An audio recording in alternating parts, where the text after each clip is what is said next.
What the fuck is up, my FBI fam? Welcome back to the podcast. It's been a few months. I got my girl Yessie here. Hell yeah. It's so good to be back. Fucking finally, man. I know, right? We're excited. We have Hairitage on today, which is honestly one of our biggest guests. Y'all know how sick he is, so we're excited about that. Yessie, by the time this airs, she will have gotten back from Base Canyon. Yeah. Still trying to recover from the shenanigans out in Florida. We saw our TK fam out there. So if you guys haven't been to TK Lounge, you have to go check them out. One of the best venues out there, in my opinion, especially for the underground scene. But yeah, we'll see what Base Canyon has got. So never been in the gorge. And only reason why I want to go is because people say that it's better than Red Rocks. And Ooh, obviously, hot take. yeah, obviously Red Rocks is right in our backyard. So got to check it out for myself. See what the deal is. FBI.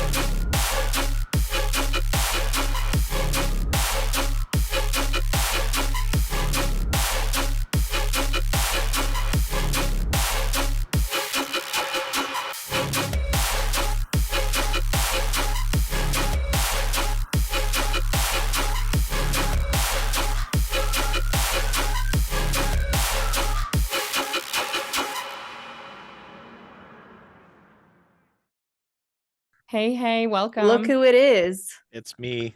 He is him. I gonna say he is risen. I was like, let's not. Right off the Hold bat on. with the Jesus joke. Yeah, Jesus. Dude, it's so good to finally meet you. Yeah, My you as God. well. Yeah. Well, you just played Global Dance, right? Did do Global Dance. Yeah, did Global Dance, Lollapalooza, and Chasing Summer in like the past month. Yeah, the Lala stuff looks sick. Congrats on that, by the way. Thank you so much. Yeah, that was crazy. That was a trip being at like a different, like a multi-genre festival like that. Was that was definitely different for me. That was your first time, right? That was my first time ever going, first time playing, like all of that. So yeah. Hell yeah. Love to hear it. Well, your set at Global was kick-ass. That was one of our favorites. Oh, beautiful. Thank you so much. Yeah. Dude, yeah. I did that. Did you go to the after on that too? We went to Cervantes with Buku, and that was an absolute blast. No, where did we go, Chrissy? We went to COD Dubs. Oh, that's right. Yeah. There was like 7 shows at the same time that night. That was something. Yeah, that whole weekend was crazy in Denver. I feel like we went to probably 5 or 6 shows from Thursday, Friday afters, Saturday afters, and then Sunday. I think we like went to the pool or something to continue it all. You got to reset after all that. Well, just so we have it on record, where are you tuning in from? Austin, Texas. All right, that's home base. Yep, that is home base. Been here for about 5 years, and it is really hot, and I can't wait for it to stop being hot. I feel like that doesn't really stop in Texas, but no, 3 months straight of like basically over 100 every single day. Oh man, something like that. And humid, huh? It can, yeah. In Austin, you get like, you get some of the West Texas heat, and then some of the like Houston humidity, and then Dallas gets really humid. We kind of have this like comfort zone in the middle where it's not as bad, but it's still like really bad. What is the scene like down there? Is there a lot of dubstep listeners? It's hard to quantify, like, because obviously bigger cities are gonna have bigger groups and stuff like that. And like Denver just goes crazy for that stuff, but Austin's quite a bit. There's a lot of different venues that have opened up since the COVID shutdowns, because we lost a few places. And then so there's this venue Kingdom that I've been going to mostly specifically lately, and they have it designed like a 90s techno dungeon type of thing. That's our vibe for sure. It's like a 500 to 750 cap room, and the lights are front to back over top of you. There's no production screen, and the sound is absolutely perfect. Like I love going there so much. Dude. It's doing great. There's quite a bit. I think Liney just had a show here, and that either did close to sell out or sold out. Liney is popping off right now. Yeah, it's ridiculous. Cyclops did one here recently. Tynan did one here recently. Yeah, they've all been doing great. So I think I'm seeing like thriving. there's tons of shows coming up, dubstep shows in this place, like Bear Grylls, Midnight Tea. Oh yeah.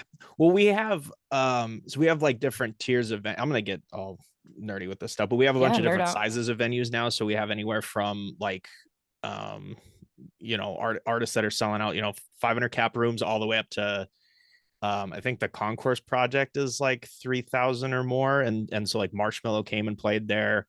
John Summit, I think, just played there. Dom Dolla is probably coming up here pretty soon. ATLians played there. And if you go farther south, there's this place called the Mark that's like 1,100 people, and it's big old sound system. So you have like people wherever they're at as far as like their rooms that they can fill out. Like we were getting everybody now. It's nice. So. Oh, that's so cool. Yeah, that sounds kind of like Denver here, where it's like we have 15 different EDM venues, and they start at like maybe 250 cap or less, and then it's just incremental. Yeah, and it goes up to like a stadium or something like that. So like freaking. Have you been to Mission?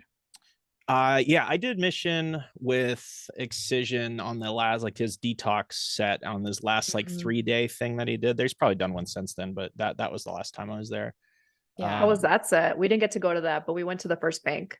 Oh, it was packed. Yeah, it was a lot of fun. Oh, I bet. Yeah, very much enjoyed. That was nice for me. Like, I have a lot of variety in what I've been doing lately. So being a part of like the detox side of things, as opposed to just like the dubstep side of things, is nice to kind of like I felt a little bit more comfortable like curating that to what I want to do. How long have you been touring with Excision?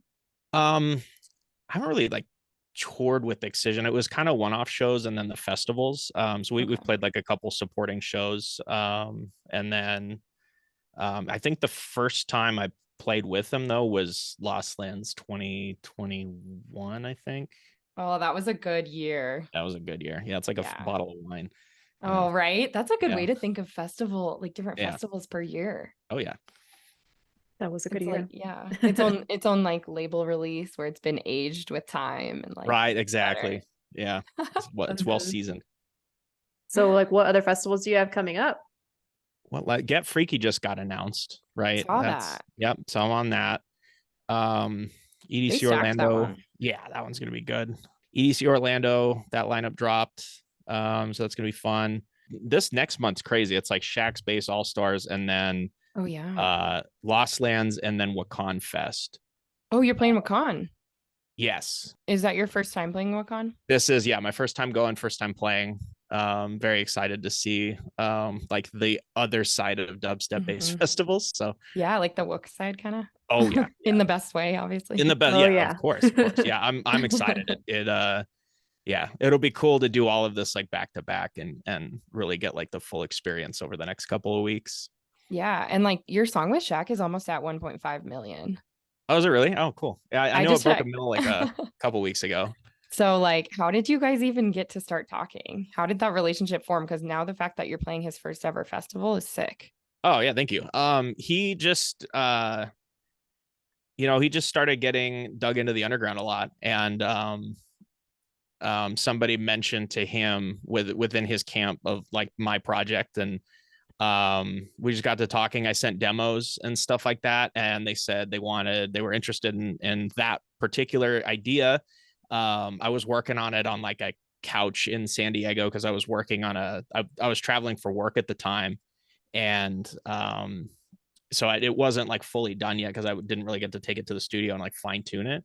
But they said, yeah, that's when we'd be down to work on. I was like, okay, cool. So it was just very, it was like the way that any other collaboration would really take off is, you're sharing ideas and you're like, let's work on it. Supernatural. Oh yeah. Yeah. Have you met him in person? Several times now, yeah. It's very much like meeting the president. You kind of get your handshake, a little quick convo, and so many people are wanting to say hi to him that like, you don't get like 10 minutes hanging out with the guy type of thing. It's very like, he's and if he's not doing that, he's on like phone calls with Papa John's or whatever the hell he's doing all the time. So, dude, right? It's always funny like seeing commercials of Shaq like on Hulu or something of like, oh yeah. These food brands, and I'm like, oh hey, yeah. Oh yeah, that's the dubstep guy. Yeah, so I'll totally look into that printer, Shaq. Thank you. Yeah, right. Well, and it was funny because like when you say it, being with Shaq is like being with the president. It really is. And I think it was was it last year at Lost Lands or the year before that we saw him roll up? 2 years ago, it was 2021. Yeah. So we were backstage behind the main stage and we're walking into the festival from the backstage area and we get yelled at by a guard to be like, ladies, move out of the way, please. A motorcade of like 5 blacked out vehicles starts rolling in. And I look at Yessie, I'm like, that's not Excision, is it? No way. Like Excision wouldn't do that. Pulling up. And then eventually, a couple minutes later, they pull up and Shaq and his crew get out. And we're like, oh yeah, that makes sense. Because like we were like tossing names at each other. We're like, what artists on the lineup would do that? And then right away we're like, oh, Shaq. It has to be Shaq. And then we see him coming out of the van. Like, oh yeah, that's him. Yep, that's big project money right there. Yeah. It was funny seeing him come to Lala because there was a row of like 30 green rooms, right? And you've got everybody from like these like Japanese hardcore bands to like it wasn't a hardcore band, but all these different like cultures and different industries and stuff all melded together, right? And everybody's kind of just functioning and it's normal until he showed up, and then everybody was like, oh shit, and like walked in and was like checking, seeing what was up with him, taking photos and stuff like that. And like that was the only person that walked in the back where like the behavior really changed. Oh, I bet. Well, I mean, was really cool. He's like one of the only people on the lineup at any festival where if you take a photo and you send it to your mom or dad, they would be like, whoa, that's so cool. Like, yeah, everyone knows who he is. Right. And not everyone knows like who Excision is, for instance. That was the first time where my parents were like, holy shit, what are you doing? And, so that was, that was a big moment for me as an example of that. Oh, so dude, cool. yeah. Even like my family, like they know of our podcast and everything. So they'll be like, you need to interview Shaq. He's a dubstep DJ now. And like they're like, look, Yessie, he's a dubstep DJ. Like, you should interview him. I don't know. Has he done interviews like with other groups yet or anything? Actually, Monster Cat reached out to one of our reporters, Kelly, because she was at Hard last weekend and they were like trying to set up an interview. I don't think it ever happened, but I think he's like down to do them if he has time. Oh, that'd be cool. Yeah, because I know there's some people who either don't have time or I know people in our neck of the woods that aren't interested in doing podcasts, but or just interviews in general, actually. But yeah, that would be sick if you could get them on. That would be like a peak moment for my journalism career. Oh yeah. Oh yeah. This would need to be like an in-person interview. Like ideally it'd be so cool to have like a mobile studio, like Chrissy's been talking about it, where we have like the FBI labs, like kind of like a mobile studio where like artists can hop on the decks, but also we can have like our own podcast recording studio. Oh, that'd be excellent. Yeah. There were a lot of ad hoc groups at Lollapalooza doing that. Like there was like they had a whole media tent section. So there, everybody from like Wall Street Times type of stuff, whatever those reporters, but then there was like some more independent ones. And there was like a bunch of interview booths going on at the same time. But then there were some people that were just sitting on the couches with like a recorder and they were sitting down and having all these conversations and stuff. But there's definitely like, it doesn't take a whole lot. Interesting. So like, how was the crowd at Lollapalooza? Because it looked like there's a lot of dubstep this year. There was quite especially on the day that I played. It was nuts, right? I had to leave to go get ready for the sudden death after party before, like, actually, honestly, before he even played, because I had to go back and prep.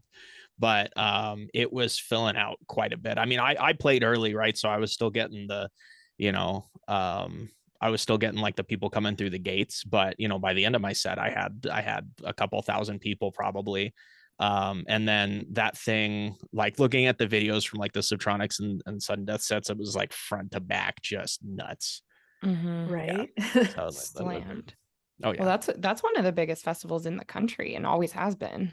Yeah, it's they said something like 110,000 people, and I don't know if that was like a day or like the entire trip, but that was there are people that were coming up and emceeing each of the stages, and I don't know enough about the festival to know who they are, but they were talking about that. I think before Billie Eilish's set. See, big headliner that she's like top 10 in the world. It was ridiculous. Yeah. Oh yeah. You didn't get to check out the festival at all? I did. I came in to town like Thursday because I played early enough Friday. So I went and saw Billie Eilish. I saw a little bit of We were trying to see Dom Dalla, but we just saw it from like the side, so that kind of didn't count. Mhm. And then I don't know, like I'm not like a well-versed music person across a bunch of genres. So there's a bunch of people there that I did not know, but we kind of just walked around for a while and checked everything out. But yeah, so I still got to enjoy it. But What was that sudden death after party like? absolute fucking chaos. Oh, I bet That it was was. so Wait, much what fun. venue was that at? It was at Radius, Okay, yeah. which is, I think it's just like, it's a very long venue, so you get like the sound directed at you no matter where you're at, which I think is a good thing. Yeah. But it was, I mean, yeah, by the time I played, I think I was playing for more people at the after party than I was at the Oh my festival. gosh, And dang, they slammed that place. they were feral.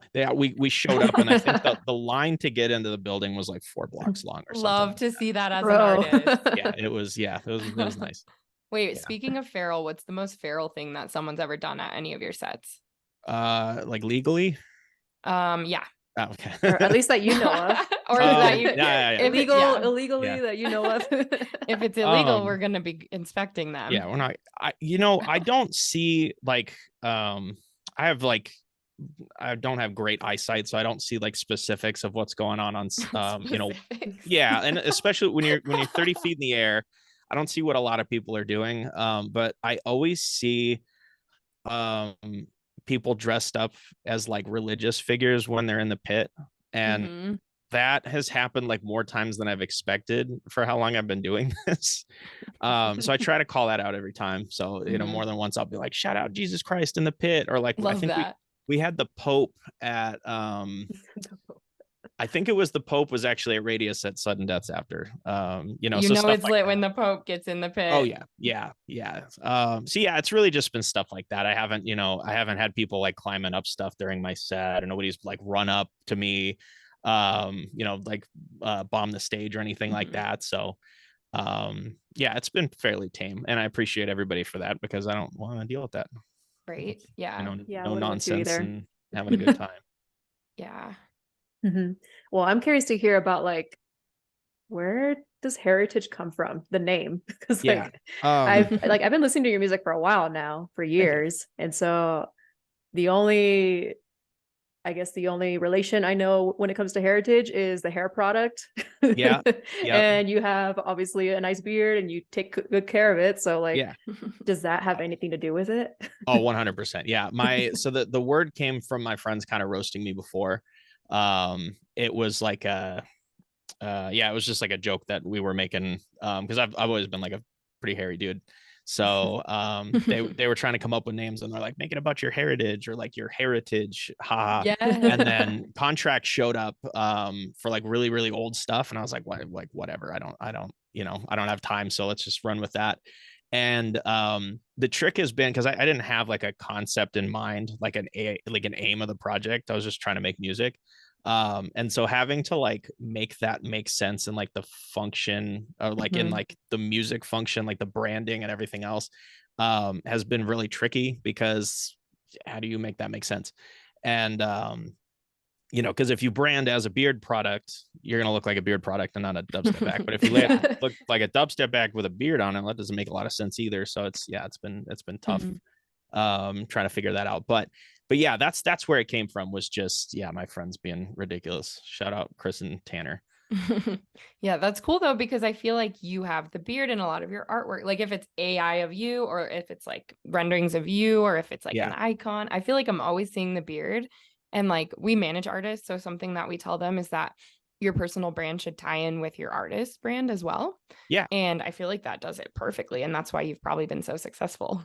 It's been it's worked, I think, in creating like a relationship, like a memorable appearance, that somebody can kind of rely on.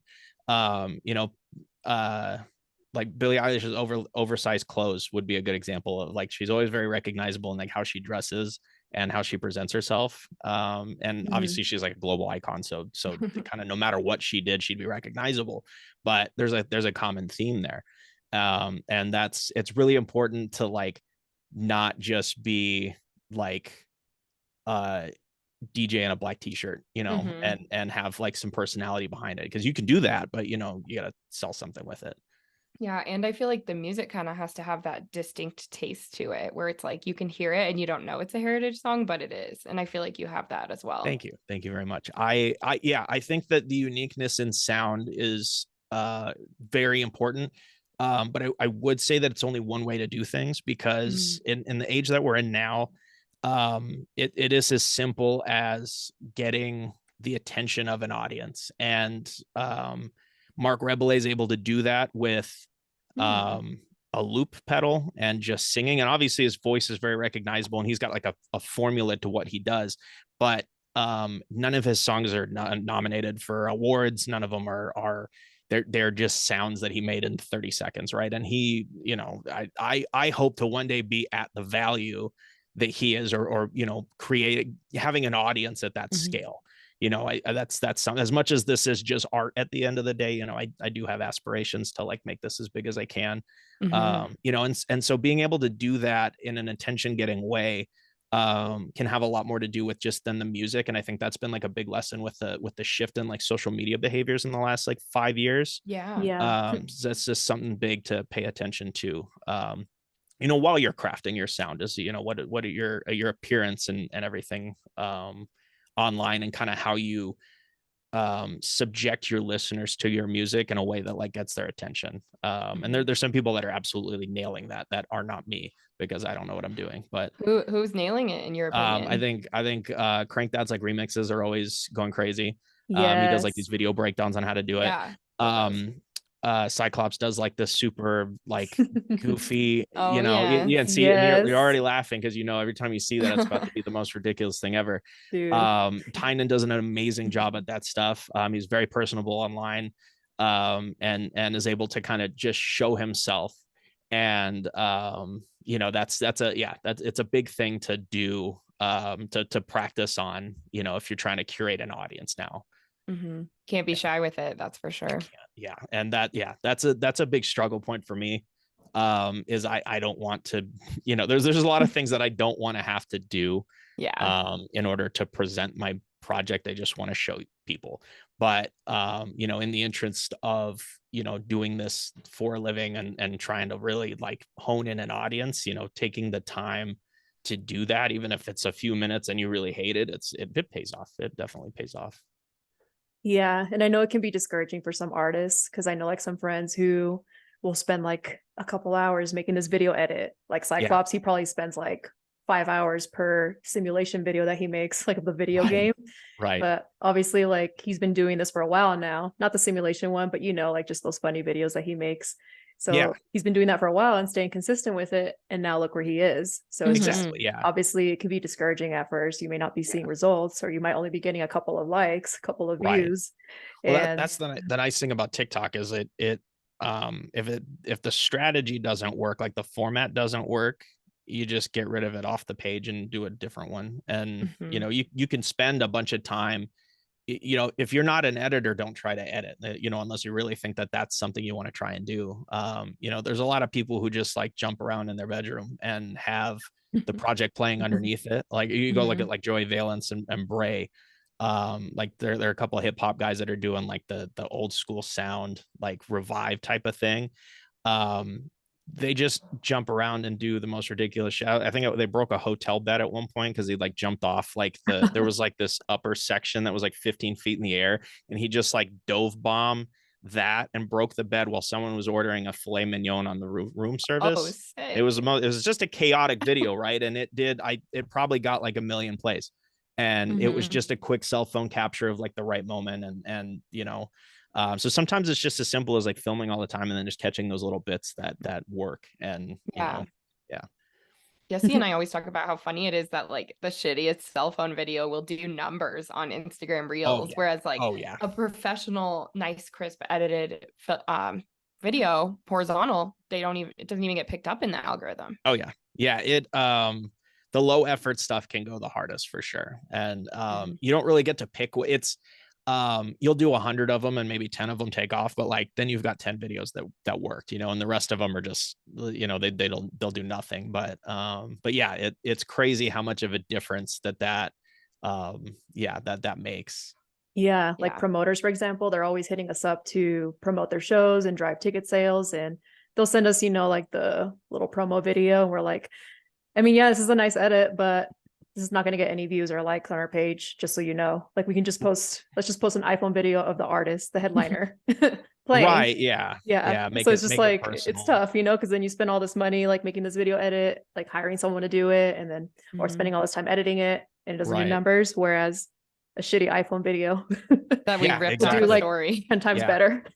There's I don't know how it works, but there's arguments that or I don't know if conspiracy is the word, but the fact that it's an iPhone video and like the algorithm that like picks up on the fact that it's like that format or like that either that video style or like something about the character of the video indicates that it's an iPhone video. It like Yeah. has a boost to the algorithm. Like all of that stuff's measured out. Mhm.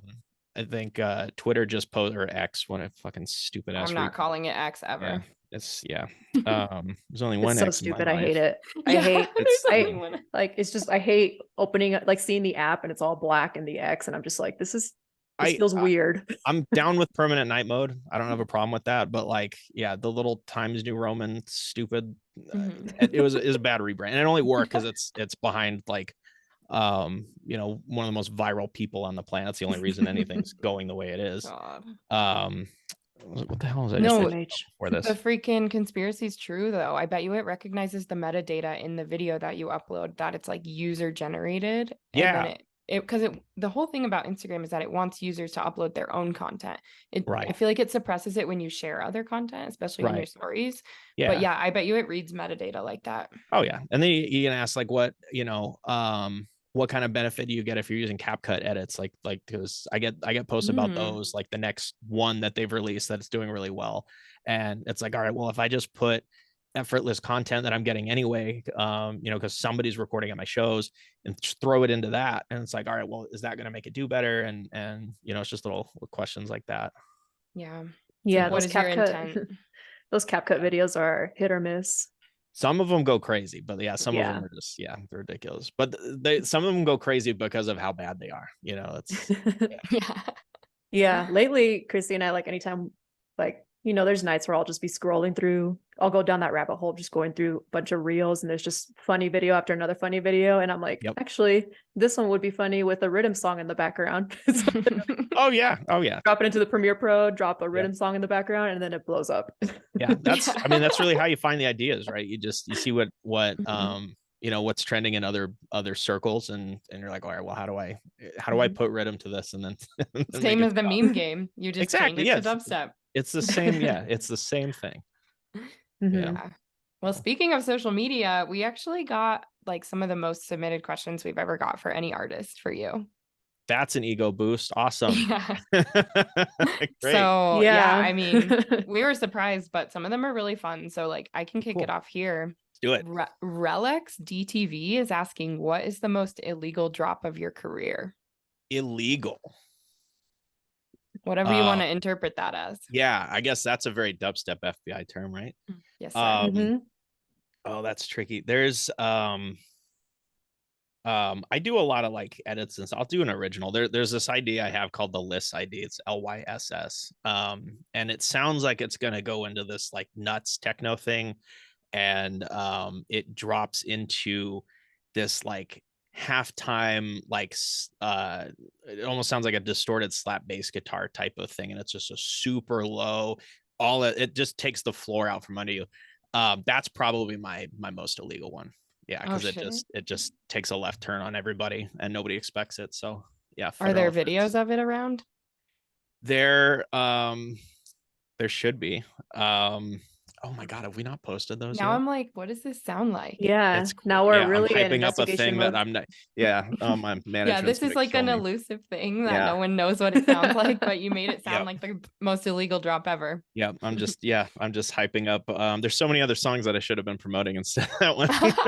You should have been promoting your next release. I know. Well, yeah, we've had some schedule changes. So the next one that's coming is going to be probably a bit of a surprise, but we'll kind of drop that on everybody. Actually, if we get what we want, we will have it out within the next week. Whoa. Yeah, Okay. and it will be phenomenal. Yeah, I'm very excited. But I'm gonna hold my tongue just because something might get put in front of it that we have to prioritize. But yeah, it's just been a little crazy. The life of an artist, everyone. Yeah. Distro groups. Yeah. Sweet. All right, next one here. Lily.flows asks, what is the secret to the nice beard? It just happens or it doesn't really. I mean, you can, there's all these products that are like helping beard growth and stuff like that. I've never taken them. I mean, it just, for me, I just had the genes behind it. You know, I'm yeah, that's really it. I mean, you get some beard oil, beard conditioner, keep it in good condition. I even now, like, I honestly regret not getting a cut before this because I usually have the sides a little bit more taken care of. Because there's no combing it. It either just needs to get cut or be, you know, left alone. But you know, straight on is totally fine. But yeah, they're just for me anyway, there really isn't a lot of you know, maintenance that needs to go into it other than you know, just keeping it hydrated, especially in this heat. Yeah, literally. Yeah, the whole point of the moisturizers or like the oils and stuff is like holding onto moisture throughout the day so that it doesn't get all like you know, because if it's hot, like I'll go work out and sweat and I'll need to, you know, go and maintain it because it'll just be gross if I don't. So. Interesting. It probably wouldn't do well in Denver then because it's dry as shit here. Dude, I don't do well in Denver at all. So that's yeah, the whole rest of me struggles. Your altitude. Like my contacts are like dried to my eyes all day. Right. long. Yeah. They're just glue. They're just glasses now. Yeah. Yeah. It's I don't even breathe well in that state. I can't handle it. Yeah. Just going up one tiny flight of stairs, you're already like out of breath. Yeah. You're toast. I played, it was probably 15 years ago, but I played a pickup game of basketball in Albuquerque, New Mexico. And within like 10 minutes of doing that, I was like, I don't know where I am. This is not it. Delusional. Yeah, because I grew up in Portland, Oregon, so I think our elevation was like 500 feet above sea level, and you go to Denver and it's like 5,500, and it's different. It is very different. Yeah. So yeah, we love it though. Tough one. Base capital life. Base capital. Lots of hail capital. Dude, Seriously. yeah, we just recorded like the largest hail that Colorado has ever seen. It was like 5 inches. Wow. Basically in 3 inches wide. That's fun. Oh my god. That was a grippy boy. Go through the roof of a car. I could, imagine that's just going through someone's house, you know, that would be insane. I mean, at the height above the ground that it comes flying down at, like I mean, it forms. It's terminal velocity at that point. So it's over 100 miles an hour, arguably. It's basically like a bowling ball of ice coming through your property. Like that's scary. Now, granted, like you're getting like the one that's like in the spin cycle, so it's all melding together. Most of the other ones are going to be, you know, like small, you know, like in Dallas, they get them like crazy. So it's just a normal day up there. Wait, are you an engineer? Am I an engineer? I've done like, no, not like degree or anything. Okay. I was wondering how you knew all the terminal velocity stuff. Oh, I mean, I like, you know, I went to college, got my associates in business. So there was like some science electives and stuff like that. One of my best buddies back home was just in his wedding. He's a mechanical engineer and he was like a thermal architect, and we've done business together. I used to build like cryotherapy chambers and stuff like that. Wow. So I've always been around what is like essentially a scientist. So, you know, I'm able to function a little bit more because we have those conversations. But honestly, if it wasn't for him, I wouldn't know fucking anything. So that's so true, though. I work at an engineering and science university, so I'm always like, I feel like I'm smarter because I work there. You know? Yeah, I mean, you know, it's just imagine the people you have around, right? If it's music people, you're gonna get more versed with music. If it's, you know, gamers, you're gonna be more involved with that. It's just the people that you're around, you know, whether or not you think about it, just has an effect. So totally. Yeah. Oh, that's cool. Well, we're gonna crank through these questions here. Yes. Yeah. We have Pistol Pete's 23 who's on our street team. Shout out, Pete. What's up, Pete? He's asking when the Gorillaz remix is getting released. Oh yeah. Well, get in line. We're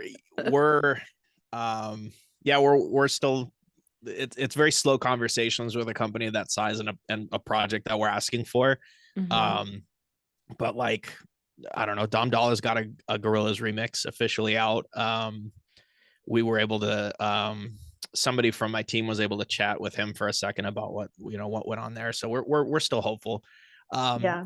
It is probably gonna, if it does go that route, because I have no problem bootlegging it and putting it on SoundCloud if I have to, right? But Right. if we can go the official route and do everything, it is a slower process. It's slower than I wanted it to be, obviously. You know, but we're not getting told no right now, so we're still hopeful. Ooh, it's Yeah. all about the pull. It's like if the people demand it, then that'll give you more pull. Well, yeah, that's it's just as much support as possible, right? I mean, the noise that we've made so far has managed to get their attention. Love that. You know, Yeah. if you Google or if you go on Spotify, I don't know if it's still like that, but if let me try it real quick before I talk about it on stream. Yeah, if you type in Feel Good Inc., it goes to my account. It doesn't go to Gorillaz anymore. Oh, Wow. Okay, wow. that says That's something. You're sick. driving more traffic Yeah, so that then. tells you about how many people are looking for it, right? And the nice thing about this, I've had things pop off before. Like I did like a remix of a Jack Stauber track back when TikTok was just first getting started, and Mhm. it got cut up, and like no trace of my credit was left, Mhm. and it did like 100 million TikTok like stream, like it went crazy, right? And obviously no money, Damn. right? But lots of attention to it. But it was just because it was used for a meme, and that meme took off, and I got no credit. But now every time there's a video posted, like someone's like, "That's the Hairitage remix," and I'm like, "Yes, that's mine. Yes, Love thank you." it when people do that. Yeah, Mhm. it's nice having like the accreditation behind it, because it's so easy for people to just ignore that. So I appreciate everybody like going as hard as they have for that, because it's really helped like drive the momentum behind this in order to make it even possible for this to happen. So Nice. Yeah. Wasn't it John Summit that played it at the Mirage or something? yes, And and he's been playing it too. It's yeah. I get a new video like every other weekend, I feel like. That's great. Great It's artist Yeah. to have it's playing your song. honest. I feel a sense of pride behind being like the dubstep guy that like house music's willing to take on, like that. I feel like that's a cool bridge that I didn't expect to make. But I'm here for it. I love it. Pioneer, man. Oh yeah. Yeah. Right now I'm just like with that remix. You know that episode of SpongeBob where he's like, I need Yeah, water. I need, That's how I feel about the remix. I'm yeah, like, yeah. That's I how I need feel about the it. contract part. That's where I'm at. Yeah. And that's like everyone right now too. Everyone's like, I Yeah. need this remix Well, yeah, I now. think let's all hold on. I'm gonna make it not I'm gonna make it as quick as I can, but if they will let it happen, I'll definitely go that route as long as it takes. Yep. The wait will be worth it too, Oh yeah, especially if no, it's official. So yeah, yeah. that on Spotify Well, would look so cool. Mm-hmm. yeah. I can't even imagine. Yeah, big moment. But yeah, we'll see what's going on. We'll see. All right. What else do we have here? We have so many questions. I'm just like, I'm actually curious about this one. Um, Acheron Audio, who are some of your favorite upcoming acts? That's my buddy Adam. Shout out Adam. Akron Audio. It's very very good up and coming producer at Austin, Texas. Definitely check him out. Hell yeah. What was his question? Well, who are some of your favorite upcoming acts besides Adam? Oh, beside Adam.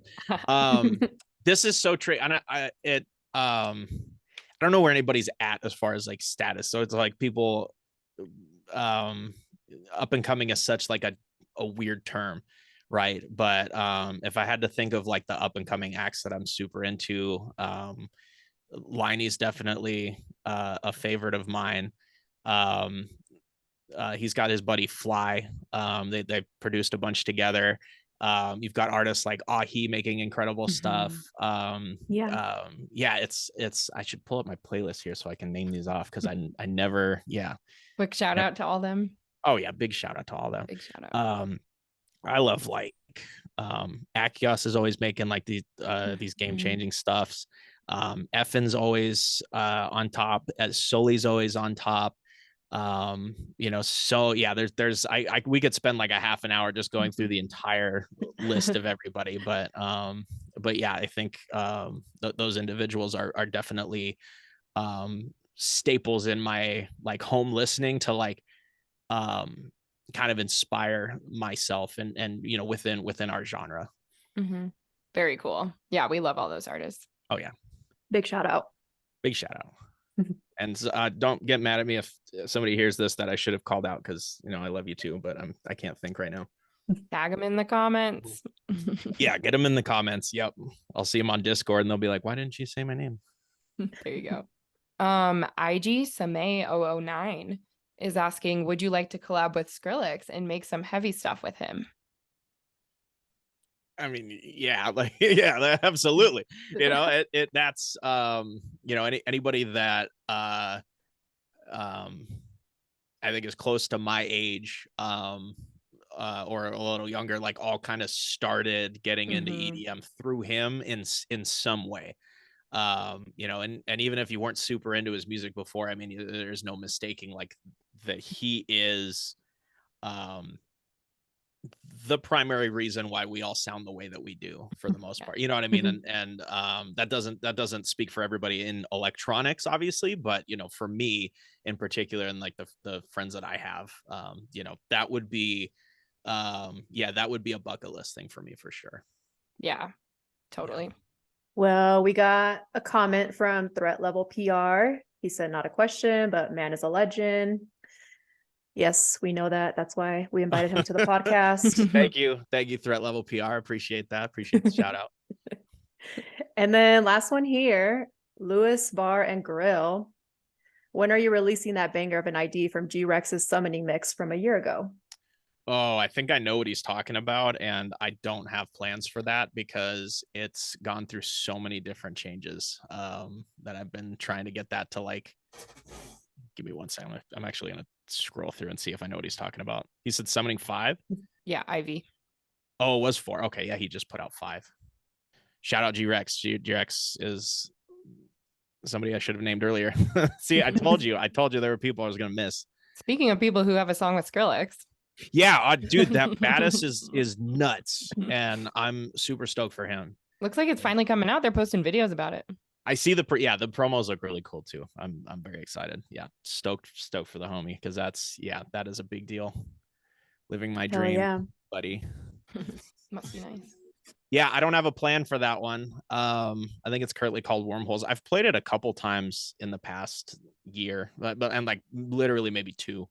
So I just haven't quite found that sauce for it yet. But if I can get it there, I'll definitely drop that one. It'll stay in the vault for now. Vaulted for now. Yeah, come see the show if you want to hear it, and then just show me out. Yeah. There you go. It's always a good way to bring people to the show. Like, exactly, hey, never gonna release this, but you want to hear it live, come see it. Come see it. Sounds better. It sounds better not through a cell phone. So whatever. Yeah, don't they all? Yeah. Sweet. Well, we're gonna move into what we call the lightning round. Okay. So no pressure. We're just gonna spit questions at you, but they're pretty easy. So yeah, we'll just get going right here. So Mexico or USA? Oh, I mean, por qué no los dos, dude? Let's do both. Like, I don't, yeah. No post. Wow. Yeah. See. Yeah. But yeah, I think future stuff, I would love to go and play Asia and Europe. I mainly really want to go to Japan, like a lot. Oh yeah, that'd be fun. But doing the European run where I can go into 9 different countries within like 10 days and take the train and see everything, like I want to do all of that, like really bad. So yeah, it would be sick to play like at Boots House, Tomorrowland, Perukaville, like all those festivals. Rampage or something. Yeah, Rampage. Yeah, next year. Let's see, potentially next summer. Bug my agent. What is your dream label? I don't have somebody that I'm aiming for that I haven't worked with in the past. I'm very much like I've done a bunch of different projects with, like, I've releases on Disciple, obviously worked with Never Say Die back when they were still operating. Cannabon's been home for a lot of stuff. Wakan has been like a new interaction this year, so there isn't really like a goal there, and honestly the way that stuff all works has shifted over the last few years. Everybody kind of you're kind of free to like work with whoever and set up your project, so it's really just whoever's interested. at this point. Mm-hmm. Yeah. Makes sense. Yeah. So do you prefer Lost Lands or Base Canyon? Lost Lands, I think. I love the Gorge like a lot. It is a fantastic venue to go and be at, but it is a trip to get to. It is, know. Oh, I think, fuck. 3 hours from the You're airport. in for it tomorrow. Oh, Yeah, I'm going. yeah. Have fun. Stay. I don't know how hot it's going to be, but be hydrated. And if you're camping, stake your tent No. down very Oh well. God, no. Fuck Oh, no. God, no. Yeah. We don't. I work camp at way too hard to festivals. be camping and sleeping in the dirt. Sorry. I got a show to do. I can't have back pain from an Oh, air mattress. So I'm God. not going to be jumping around on stage, Uh-uh. But the last time I went, I had a show in Madison, Wisconsin. So I had to drive at 2 a.m. 3 a.m. after the show and drive 2 hours to Chicago because that was the only nonstop to get to the Seattle airport. And then after 2 hours of driving, a 4-hour flight, it was a 3.5-hour bus ride to get up there. And I did that from Wisconsin to get to the next performance. And yeah, that was fun. Yeah, a lot of artists are saying that it's really expensive to like even find flights in there, especially if you're coming from the East Coast and stuff. Oh yeah, I mean that's one benefit of living in Texas is like I'm 3 hours either direction and I'm there. Mm-hmm. Same with Denver; so, it's a good middle hub. yeah, it's not bad. Yeah, it works. Yeah, being on the coast, if you are trying to strategize like a full-time thing, being in the middle of the US is definitely a bonus. Good advice. Yeah, I feel like that's why a lot of artists have been moving to Denver lately. Yeah. I'm like, damn, everybody and their moms is moving out here. What's going Right, on? yeah. And yeah, and then you can just all of the industry at some point is making a trip to Denver. So it's like Definitely. it's just an easy place to be. It's like a niche LA in that respect. Mm-hmm. Yeah. Absolutely. Like Yeah. every tour goes through Denver. Exactly. Yeah. Well, do you prefer festivals in the city or festivals in the middle of nowhere? Oh man. After playing Lala, the city festival. Yeah, I guess I've done both at this point. So I like the City Fest because it was really easy to get back to like the hotel and reset and everything. I was able to shoot 2 shows in a day without too much trouble. Mm-hmm. So there was a lot of benefit there. I could go either way though. I mean, going to Lost Lands is a lot of fun and kind of being out and away from everything. But there's also a trip associated with that. So I think either one's fine. It's just about the vibes you're going for. Like EDC Las Vegas is in the middle of the desert, so they can shoot off pyro all night long. They can raise hell out there. Right. Yeah. It honestly, yeah. And when you put it that way, having a little bit more freedom to go nuts as a festival, that is kind of I didn't think about that. That's a good the point. production, yeah. Yeah. Because Yeah. I mean, Lala had a handful, but they were also Mhm. done by like 10 o'clock. Oh, true. Yeah. And then there's the afters culture. That's Oh gosh, yeah. So many Now I pros don't and know. cons. Yeah, because like you've got your extra shows and you've got all your extra venues and stuff like that. So yeah, I don't know. Yeah, like Yeah, I guess like when it's done by 10, you have like your little break. You can grab like a late dinner and then go to the next show. Whereas, exactly. EDC we just had goes our all night. we had our DoorDash meet us at the hotel. We just ordered it so that by the time we got there, like it showed up around the time that we were ready to go, or ready to eat. And then we were off to the afters. So Yep. I think it comes down to the execution at the end of the day. If Mhm. they're both whichever festival's like doing it better and the afters are going crazy, because you've got like the sound camps and stuff like that at other fests. So Love those. that's like the equivalent. I think it really comes down to the execution.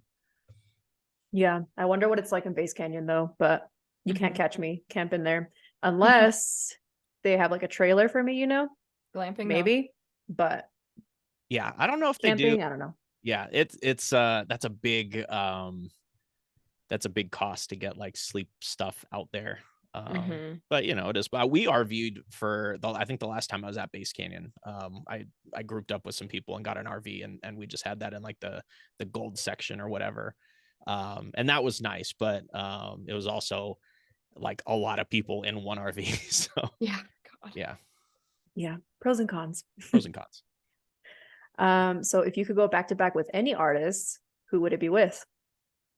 Oh, that's tricky. I'm very excited for the Drink Your Water one that I'm doing in Yo. Phoenix. Oh, Yeah, I it's missed the that. Excisions at the Raceway Oh up here. yeah. Yeah, Yes. so Shout out. it's That's Relentless Beats, right? yes. Yeah. Shout out Relentless. Oh yeah. So yeah, Kevin, Drink Your Water, and me are gonna go back to back. I'm very excited to see what that's gonna be like. Um, Dude. yeah. Oh yeah. Cool. I mean, yeah, I feel like um I would love to go back to back with like a Flux Pavilion or Dr. P. But also, I'd love to go back to back with Kaiwachi one day. That's a homie. It's really I feel like I can fit a lot of different places, like as far as a vibe and be like a nice like addition to or like a compliment to in terms of my sound. Because I feel like I could work with a lot of people. So it's really just as many as possible at this point. I've done I did my back-to-backs with Swarm, shout out Swarm, back in the day. We did the Black Tiger tour, not this Portals one, but the previous one.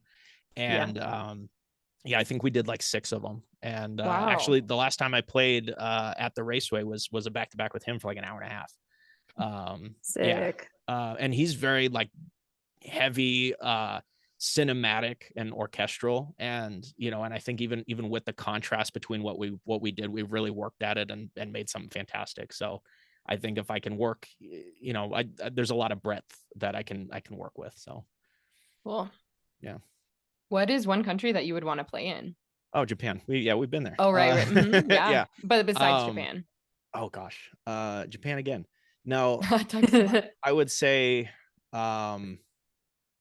I would say doing like the European run, playing in Amsterdam, Spain, Italy, Belgium. I think Belgium especially. I'm a big food guy, so I think Belgian cuisine and beer culture and everything would be a fantastic addition Yes, and experience. So definitely that.